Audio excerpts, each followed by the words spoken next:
Hello दोस्तों, नमस्कार। स्वागत है आपका एडवांस एग्रीकल्चर यूट्यूब चैनल पर।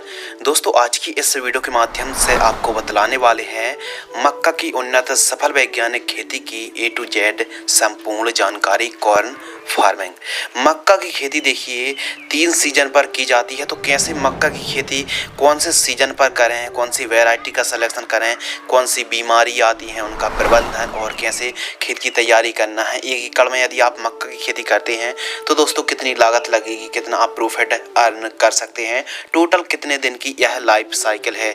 तो बुआई से कटाई तक की संपूर्ण जानकारी इस वीडियो के माध्यम से शेयर करने वाले हैं। आप देख रहे हैं भारतीय कृषि network advance agriculture YouTube channel. मैं हूं आपका होस्ट एंड दोस्त शिव कुमार। चलिए शुरू करते हैं। सबसे पहले दोस्तों बात करते हैं टाइमिंग यानी अनुकूल समय। तो खरीफ में आप जून से लेकर जुलाई के मध्य दोस्तों आप बुआई कर सकते हैं।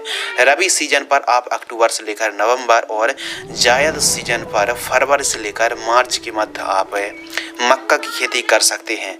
ज़्यादातर किसान भाइयों के कमेंट्स आते हैं कि जो नवंबर दिसंबर पर बुआई की जाती है और जायद सीजन पर, तो उसकी भी डिटेल जानकारी शेयर करें। देखिए, मक्का की खेती भारत में तो ज़्यादातर खरीफ सीजन पर ही की जाती है, लेकिन दोस्तों मक्का की खेती कैसे की जाती सबको पता है, लेकिन कुछ रोग बीमारी डिजीज़ आते हैं उनके बारे में जो सही नॉलेज है, सही जानकारी है, कैसे हम प्रबंध कर सकते हैं, कैसे फसल से ज़्यादा से ज़्यादा उत्पादन निकाल सकते हैं, तो यह वीडियो सभी सीजन पर लागू होती है। खेत की तैयारी के ऊपर बात करें तो सर्वप्रथम आपको दोस्तों एक बार गहराई में चलने वाली प्लॉविंग से जुताई कराना है, फिर तोता हल या फिर कल्टीवेटर से 1 से 2 प्लॉविंग कराना है। उसके बाद हैरो की मदद से आपको मिट्टी को भुरभुरी करा लेना है। ध्यान रखिएगा, उत्तम जल निकास का प्रबंध होना बहुत ही जरूरी है। टेम्परेचर और जलवायु के ऊपर बात करें तो मक्का की जो क्रॉप है उष्ण एवं आर्द्र जलवायु की फसल है, जो कि एक अनाज वर्गीय फसल है। भारत में अधिकांश मैदानी भागों से लेकर समुद्र से 2700 मीटर ऊंचाई वाले पहाड़ी क्षेत्रों पर आप मक्का की फसल को सफलतम पूर्वक उगाया जा सकता है। और मक्का मनुष्य के साथ साथ पशुओं का भी प्रमुख आहार है, जो कि स्वीट कॉर्न, बेबी कॉर्न और कई तरीके से यूज और इस्तेमाल किया जाता है। तो इसके लिए जो टेम्परेचर, एवरेज टेम्परेचर 18 से लेकर 32 डिग्री सेल्सियस जो टेम्परेचर रहता है दोस्तों, वो एवरेज औसत टेम्परेचर रहता है। तो आप इस प्रकार भी समझ सकते हैं कि न्यूनतम टेम्परेचर यदि 10-12 भी जाता है और अधिकतम 35-36 जाता है तो आप इजीली मक्का की खेती कर सकते हैं। दोस्तों बात कर लेते हैं उन्नतशील किस्में जो कि काफ़ी अच्छा यील्ड उत्पादन देने वाली वैरायटी हैं। तो नंबर 1 सिंजेंटा कंपनी की NK30+ के नाम से आती है, पायोनियर की P3302 के नाम से आती है, डेकाल्ब की 9165 के नाम से आती है और पायोनियर की P3501, पायोनियर की P3401 और डेकाल्ब की ही एक और वैरायटी आती है जो कि 9108 के नाम से दोस्तों आती है। बाकी आप जो वेस्ट अपने एरिया के हिसाब से, क्षेत्र के हिसाब से ही उन्नतशील किस्मों का चुनाव और सिलेक्शन करना चाहिए। प्रति एकड़ सीड्स, यदि आप 1 एकड़ पर मक्की की खेती कर रहे हैं तो 7 किलोग्राम से लेकर 8 किलोग्राम सीड्स की आवश्यकता पड़ने वाली है।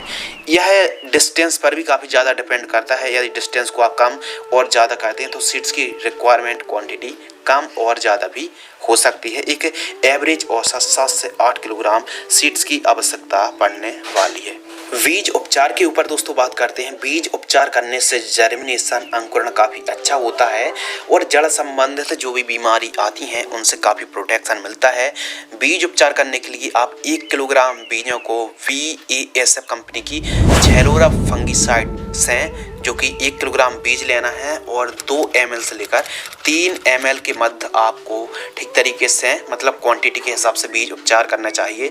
झेलोरा VASF कंपनी की झेलोरा फंगिसाइड आती है जिसमें पायराक्लोस्ट्रोबेन और थायोफेनेट मिथाइल का कॉम्बिनेशन है। इससे आप बीज उपचार करते हैं तो अंकुरण, जर्मिनेशन काफ़ी अच्छे से देखने के लिए मिलेंगे।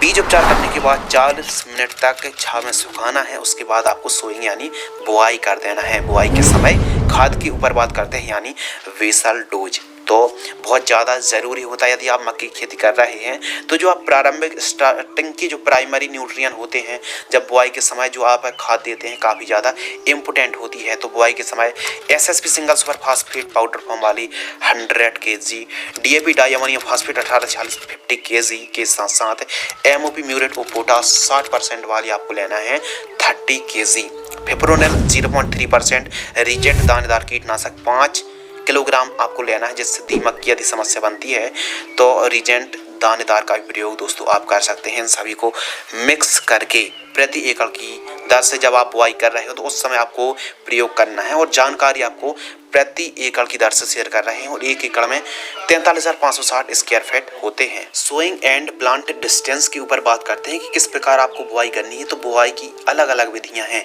जैसे ब्रॉडकास्ट विधि, छिटका विधि से भी आप बुआई कर सकते हैं मक्के की, वहाँ की सीडल मेथड से भी आप बुआई कर सकते हैं। तो आपको दूरी कितनी रखनी चाहिए, आपको सीडल मेथड से ही बुआई करनी है, और पौधे से पौधे यानी सीड से सीड्स की दूरी आपको 10 इंच रखनी है, और लाइन से लाइन की दूरी आपको 16 इंच, काफ़ी उपयुक्त परफेक्ट है दोस्तों 16 इंच, और लगभग 4 से 5 सेंटीमीटर गहराई पर आप बुआई कर सकते हैं।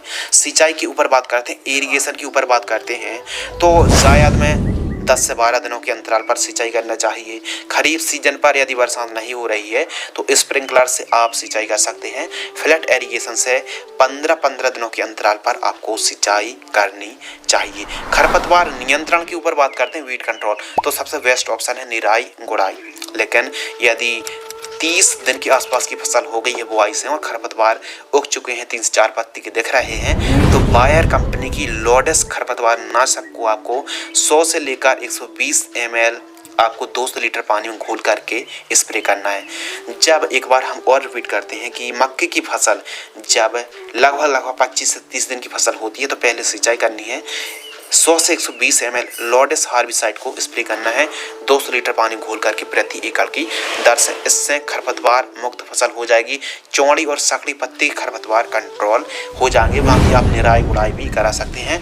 फर्स्ट निराई गुड़ाई 35 से 40वें दिन, सेकंड निराई गुड़ाई 60 से 65 दिन के आसपास की फसल होती है तो सेकंड निराई गुड़ाई करनी चाहिए। अगले महत्वपूर्ण विषय के ऊपर दोस्तों बात करते हैं, स्प्रे शेड्यूल, यानी मक्के की फसल पर कौन कौन सी कीट बीमारियां आती हैं, उनका इलाज कैसे आप समय रहते कर सकते हैं, आइए समझते हैं। देखिए, कुछ मक्के की फसल पर ऐसी बीमारी आती हैं जो कि काफ़ी ज़्यादा नुकसान पहुंचाती हैं। तो कीट प्रबंधन के ऊपर हम बात कर रहे थे। प्रमुख रूप से फॉल आर्मी वर्म मक्के की फसल पर दोस्तों 100% नष्ट और बर्बाद कर सकती है।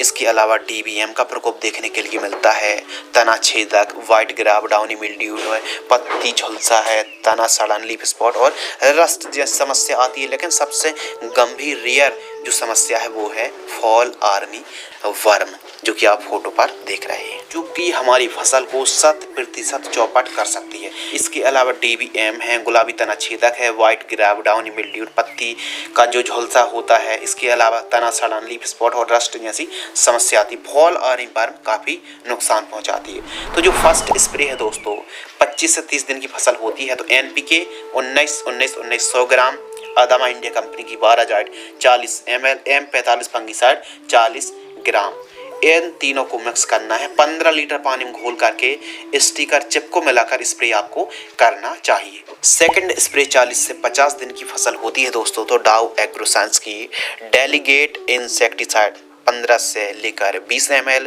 टाटा की ताकत फंगिसाइड 40 ग्राम, अदामा की आर्म रॉक्स टॉनिक 30 ml, इन तीनों को 15 लीटर की दर से आपको स्प्रे करना है। सेकंड स्प्रे 60-70 दिन की फसल होती है तो यदि इल्ली का प्रकोप है, फॉल आर्मी वर्म का प्रकोप है तो ही आपको स्प्रे करना चाहिए। यदि 60-70 दिन की फसल है, फॉल आर्मी वर्म का प्रकोप बहुत ज़्यादा है तो 60-70 दिन की फसल होने पर धानुका की लार्गो 18 ml 0050 100 ग्राम, इन दोनों को 15 लीटर पानी घोल करके स्प्रे करना चाहिए। और यदि फॉल आर्मी वर्म का केवल प्रकोप है तो डाव एग्रोसाइंस की डेलीगेट या फिर धानुका की लार्गो का स्प्रे आप कर सकते हैं। इस प्रकार दोस्तों आप स्प्रे शेड्यूल चलाते हैं तो बहुत अच्छे रिजल्ट देखने के लिए मिलेंगे और कोई भी रोग बीमारी का प्रकोप देखने के लिए नहीं मिलेगा। अगले टॉपिक के ऊपर बात करते हैं खाद का शेड्यूल यानी फर्टिगेशन शेड्यूल। तो मक्के की फसल पर केवल और केवल एक खाद देने की आवश्यकता है अच्छी पैदावार निकालने के लिए। बेसल डोज पर हमने आपको बतला दी कि इन खादों को फॉलो करें। सेकंड बात, जो फर्स्ट जो कॉम्बिनेशन है, जब हमारी फसल बुआई से 25 से 35 दिन की फसल होती है तो यूरिया 45 किलोग्राम, 8 किलोग्राम सागरिका दानेदार और 4 से 5 किलोग्राम जिंक सल्फेट लेना है और humic acid 1 kilogram, zinc sulphate 33% वाली हमको लेना है। इन चारों को मिक्स करके जड़ों के पास देकर सिंचाई कर दीजिए, बढ़िया रिजल्ट देखने के लिए दोस्तों मिलेंगे। लाइफ साइकिल के ऊपर बात कर लें तो किस्मों पर काफ़ी ज़्यादा डिपेंड और निर्भर करती है। 120 से 125 दिन के आसपास का समय लग जाता है। लाइफ साइकिल 4 सवा 4 महीने के आसपास का समय लगता है। उत्पादन के ऊपर दोस्तों बात कर लें तो 1 एकड़ में खरीफ सीजन पर 25 से 30 क्विंटल के आसपास 1 एकड़ में पैदावार होती है। यदि आप ऑफ सीजन या फिर आप जायद पर खेती कर रहे हैं तो पैदावार घट भी सकती है। लागत के ऊपर बात कर लें तो 1 एकड़ में 10,000 से लेकर 12,000 रुपये के आसपास 1 एकड़ का खर्च दोस्तों आता है। इसमें बहुत ज़्यादा खर्च की आवश्यकता नहीं होती है, बस सीड्स का और ज़्यादा स्प्रे की आवश्यकता नहीं होती, केवल 1 से 2 स्प्रे की ही आवश्यकता होती है। बाजार भाव के ऊपर बात कर लें, मंडी भाव के ऊपर बात कर लें तो 1800 से लेकर 1850 रुपये के आसपास प्रति क्विंटल की कीमतें देखने के लिए दोस्तों मिलती हैं, 1850 रुपये। और यदि दोस्तों आप हरे मक्के को ले जाकर मार्केट में बिक्री करते हैं तो उसकी रेट और कीमतें अलग अलग हो सकती हैं, जो कि आप केजी या फिर नंग के हिसाब से बिक्री कर सकते हैं लोकल मार्केट में हरे मक्के को। और जो सूखा मक्का है उत्पादन है वो 1850 रुपये क्विंटल के आसपास कीमतें देखने के लिए मिलती हैं। मुनाफा के ऊपर दोस्तों बात कर लें कि 1 एकड़ पर यदि आप मक्के की खेती करते हैं तो कितना आपको प्रॉफिट होगा। तो इस प्रकार आप समझ सकते हैं कि 1850 रुपये का हमको रेट मिल जाता है MSP पर और 30 क्विंटल ही हम पैदावार मान लेते हैं तो 55,500 रुपये हमारा मुनाफा हुआ।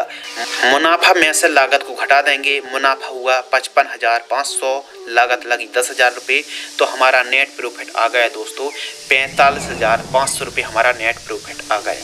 यदि इस प्रकार आप 1-2 एकड़ पर खेती करेंगे मक्का की और आप हरे मक्के को भी आप ऑफ सीजन या फिर जायद पर बिक्री करते हैं तो अभी आपको काफ़ी अच्छा लाभ मिलेगा। ठंडियों के दिनों पर भी काफ़ी ज़्यादा मक्के की डिमांड रहती है, हरे मक्के की। तो इस प्रकार आप मक्के की खेती कर सकते हैं। मक्के पर कौन कौन सी बीमारी आती हैं उनका इलाज हमने इस वीडियो के माध्यम से डिटेल में संपूर्ण जानकारी शेयर की। तो जो हमने उत्पादन आपको बतलाया है यह एरिया के हिसाब से, वैरायटी के हिसाब से, भूमि कम उपजाऊ ज़्यादा उपजाऊ के हिसाब से पैदावार घट और बढ़ भी सकती है। तो उम्मीद करते हैं दोस्तों इस वीडियो से आपको कुछ नया नॉलेजेबल सीखने के लिए ज़रूर मिला होगा।